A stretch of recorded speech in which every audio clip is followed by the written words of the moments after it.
So picture this. It's 2:47 a.m. on a Tuesday. You're lying in bed, staring at the ceiling, and your heart is pounding. Not because you watched a scary movie. Because your car started making that noise on the way home from work. That expensive noise. The one that sounds like your transmission is about to file for divorce. You're running the numbers in your head. Rent is due in 2 weeks. You just paid your credit card bill. And that mechanic is probably going to charge you, what, $1,200 bucks? $1,500? You pick up your phone. You open your banking app. And you feel that cold wash of dread because you know what you're going to see. $347. That's it. That's what stands between you and total disaster. Now, you're not thinking about your 401k. You're not thinking about Bitcoin. You're not thinking about that stock tip your coworker gave you last week. You're thinking about how you're going to get to work.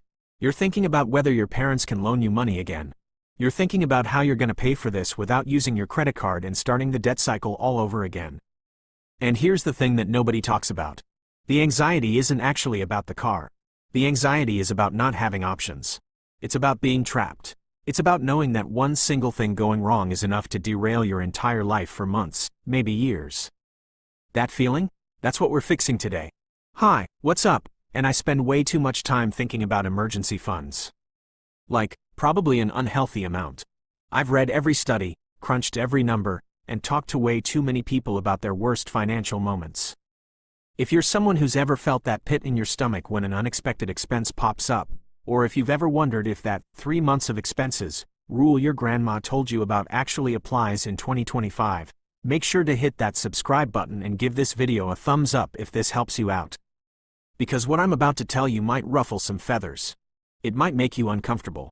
But I promise you, by the end of this video, you're going to have a completely different understanding of what it actually takes to be financially safe in the world we live in today. Now, before we dive in, I want to make something clear. Most people think investing is about having a lot of money. The truth? It's about what you keep. I'm building a community at the Frugal Investor newsletter where we strip away the hype and focus on high-impact, low-cost wealth building. Get your copy of the 15-day blueprint for wealth and financial autonomy and join a group of like-minded investors who prioritize long-term gains over short-term trends. Link is in the description. Alright, let's get into it. Okay, so you've heard this your whole life, right? Save 3 to 6 months of expenses. It's like the golden rule of personal finance. It's what your parents told you. It's what every financial guru on YouTube says. It's what that one guy on TikTok with the rented Lamborghini says. And look, it's not bad advice. It's just outdated. It's from a different era. It's from a time when jobs lasted 30 years and came with pensions. When health insurance actually covered things. When the economy didn't feel like it was one tweet away from total chaos. Here's what most people don't realize. The 3-month rule was designed for a world that no longer exists. Think about the average job search in 2025. According to data from the Bureau of Labor Statistics, the average unemployment duration is now about 22 weeks. That's almost 6 months. 6 months. So the 3-month rule? That leaves you with a 3-month gap where you're just screwed. You get to month 4, and suddenly you're deciding between groceries and your electric bill. But it gets worse. Because here's the thing about emergencies, they don't happen one at a time. Life doesn't work like that. You lose your job. Okay, that's one thing. But what else happens when you lose your job? Your car usually picks that exact moment to break down. Because of course it does. Your health insurance gets shaky. Your stress levels go through the roof, which, surprise, leads to medical issues. Emergencies are like cockroaches. You see one, there's probably more hiding in the walls. So let's do some math. Because this is where it gets really interesting. Let's say your monthly expenses are $3,000. Pretty average for a single person or a small family. Rent or mortgage, food, utilities, insurance, gas, minimum debt payments. $3,000. Under the old rule, you'd need $9,000 to be safe. 3 months times 3,000. $9,000. Now, let's say you lose your job tomorrow. The average job search, like we said, is about 22 weeks. That's 5.5 months. So you need about $16,500 just to cover your basic survival until you find another job. But here's where the math gets scary. Because it's not just your regular expenses. When you're unemployed, your costs actually go up in some ways. Health insurance premiums, if you're not covered by Cobra or a spouse, can double or triple. Your car might need more maintenance because you're driving to more interviews. You might need to spend money on professional development, new clothes for interviews, things like that. So realistically, you're looking at closer to $3,500 a month. Times 5.5 months. That's $19,250. But we're not done, because what about that emergency that happens while you're unemployed? What if your water heater dies? What if you get in a minor car accident? What if you need a root canal? Studies from the Federal Reserve show that about 40% of Americans can't cover a $400 emergency. $400. Not $4,000. $400. So if you're running on a 3-month emergency fund, you're already cutting it razor thin. Add one surprise expense, and you're right back in credit card debt. And credit card debt in 2025? Average interest rates are hovering around 22 to 25%. That's not debt. That's a financial death spiral. Now, here's the part that doesn't get talked about enough. The psychology. When you have 3 months of expenses saved, here's what's actually happening in your brain. You know you're not safe. You know that if something goes wrong, you've got a very limited window before everything falls apart. And that knowledge? It creates this low-grade, constant stress. This background hum of anxiety that never really turns off. It's like standing on a platform and knowing there's a train coming, but not knowing exactly when. You can't fully relax. You can't make big decisions. You can't take risks. You're always waiting for the other shoe to drop. Here's what the research shows. A study from the University of Bristol found that people with less than 1 month of emergency savings had cortisol levels, that's the stress hormone, that were consistently elevated. Their bodies were in fight or flight mode constantly. When those same people built up to 3 months of savings, their cortisol levels dropped by about 21%. 21%. That's significant. But here's the kicker. When they reached 6 months of savings, their cortisol levels dropped by another 40%. Their sleep improved. Their decision-making improved. Their relationships improved. Because here's the thing. Money isn't just money. Money is options. Money is the ability to say no. Money is the ability to walk away. Money is the ability to sleep through the night without doing the math in your head at 2:47 a.m. So what's the solution? What's the new number? I call it the 3-2-1 emergency rule. And it's not just one number. It's 3 numbers, each serving a different purpose. 3 months in liquid cash, this is your absolute, non-negotiable floor. Your checking account, your savings account, money you can get in 24 hours or less. This covers the immediate stuff. The car repair, the urgent care visit, the plane ticket if a family member gets sick. This is your don't panic money. Now, you might be thinking, Nick, 3 months? I thought you said 3 months wasn't enough. And you're right, 3 months isn't enough to survive a job loss. But it is enough to cover the immediate emergencies without going into debt. That's its job. That's its only job. To keep you from using a credit card when life happens. 2 months in a high-yield savings account, this is your bridging money. Your, I lost my job and I need to breathe, money. You keep this separate from your main emergency fund. Different bank, even, out of sight, out of mind. This money exists specifically to cover the gap between a job loss and your next income. It buys you time. It buys you peace. It lets you be picky about your next job instead of taking the first thing that comes along because you're desperate. And here's why this matters. Studies show that people who have a buffer of at least 2 months of expenses are 50% more likely to find jobs that match or exceed their previous salary. Because they're not forced to accept the first offer. They have leverage. 1 month in a completely untouchable account, this is your fortress money. Your, I don't care what happens, money. This is the money that you pretend doesn't exist. I'm talking about a separate savings account that you don't have a debit card for. That you don't have automatic transfers to. That you literally have to log in, initiate a transfer, and wait 3 to 5 business days to access. This money is your insurance policy against the world ending. And here's the thing about insurance, you hope you never use it, but you'd never leave the house without it. So if you add these up, 3 months plus 2 months plus 1 month, you get 6 months. 6 months of expenses. And that, right now, in 2025, is the absolute minimum you should have if you want to be psychologically safe. But here's why this structure is so powerful. It's not just 6 months sitting in one account where you can see it and maybe get tempted to spend it on a vacation because, hey, it's there. It's a layered defense. Layer 1 protects you from life's little surprises. Layer 2 protects you from job loss. Layer 3 protects you from everything else. And the beautiful thing about this structure is it works with your brain, not against it. Because let's be honest, if you had $20,000 sitting in your checking account, what would happen? You'd probably spend some of it. Maybe a new TV. Maybe a nice dinner. Maybe that vacation you've been wanting. That's not a character flaw. That's literally how your brain is wired. It's called present bias. Your brain values money in your hand today more than safety tomorrow. By layering your emergency fund, you're creating friction. You're making it harder to spend your safety money on non-emergencies. And that friction? That's what actually keeps you safe. Now, I want to talk about a specific number. $10,000. This is where it gets really interesting, because $10,000 is a magic threshold. And I'm not talking about the math of it, though we'll get to that. I'm talking about the psychology. When you hit $10,000 in accessible savings, something shifts in your brain.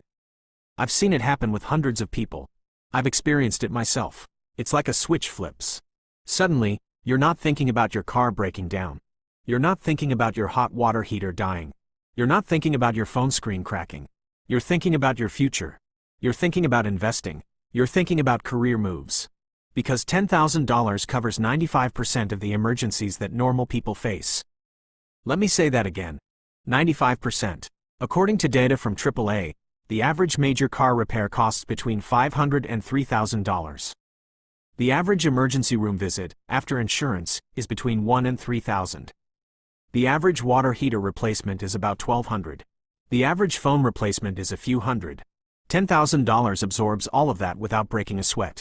And here's what happens when you have that kind of buffer. Your brain finally stops running the survival program. It stops looking for threats. It stops scanning for danger. It stops doing the math at 2:47 a.m. And when your brain stops running the survival program, it can actually think. It can plan. It can create. It can see opportunities that were always there but that you couldn't see because you were too busy worrying about the next disaster. Here's what most people don't realize. Being poor is expensive. Like, mathematically, statistically, provably expensive. When you don't have an emergency fund, every problem becomes a debt problem. Your car breaks down, you put it on a credit card at 24% interest. That $1,200 repair becomes a $1,500 repair, then $1,800, then $2,100, as the interest compounds. You get behind on a bill, you pay late fees. You miss a credit card payment, your interest rate jumps. You need to borrow money, you're paying predatory rates because you don't have options. It's called the poverty tax. And it's real, it's measurable, and it's completely avoidable if you have a buffer. Think about it this way. A person with no emergency fund faces a $1,200 car repair. They put it on a credit card. It takes them 18 months to pay it off, with interest. Total cost? About $1,700. A person with a 6-month emergency fund faces the same repair. They pay it from their liquid savings. They replenish that savings over the next 2 months. Total cost? $1,200. That's a $500 difference for the exact same problem. $500 just for being prepared.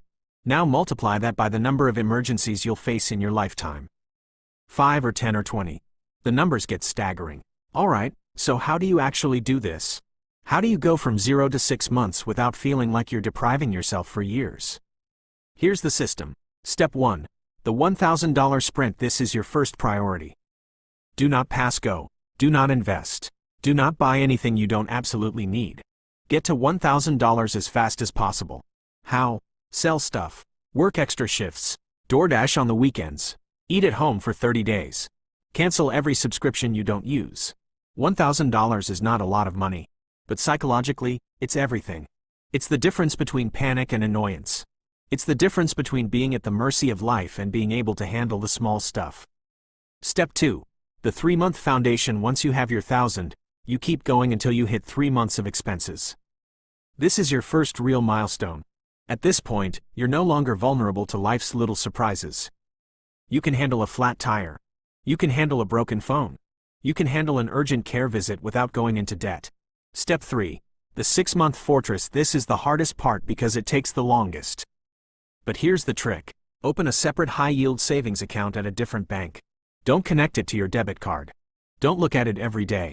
Set up an automatic transfer for payday. Whatever you can afford. Even if it's $50 a paycheck. Even if it's $25. And then you forget about it. You pretend it doesn't exist. You let the automation do the work. And one day, maybe a year from now, maybe 2, you check it. And you realize you're there. You've hit 6 months. And the feeling? I can't describe it. You have to experience it. It's like taking a deep breath after holding it for years. Now, I know what some of you are thinking. Because I get these objections every single time. Nick, I have credit card debt. Shouldn't I pay that off first? Look, I hear you. And normally, I'd agree. Debt at 20% interest is an emergency. But here's the thing. If you don't have an emergency fund, what happens when an actual emergency hits? You put it on a credit card. You're right back where you started. You never escape. Build $1,000 first. Then attack the debt. Then build the full 6 months. That's the order. It's not the fastest way to pay off debt. But it's the only way that actually works long term. I have investments. I can sell those if something happens. This is a dangerous one. Because when do emergencies happen? Usually when the economy is bad. And when the economy is bad, the stock market is usually down.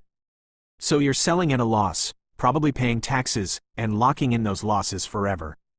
Your investments are not your emergency fund.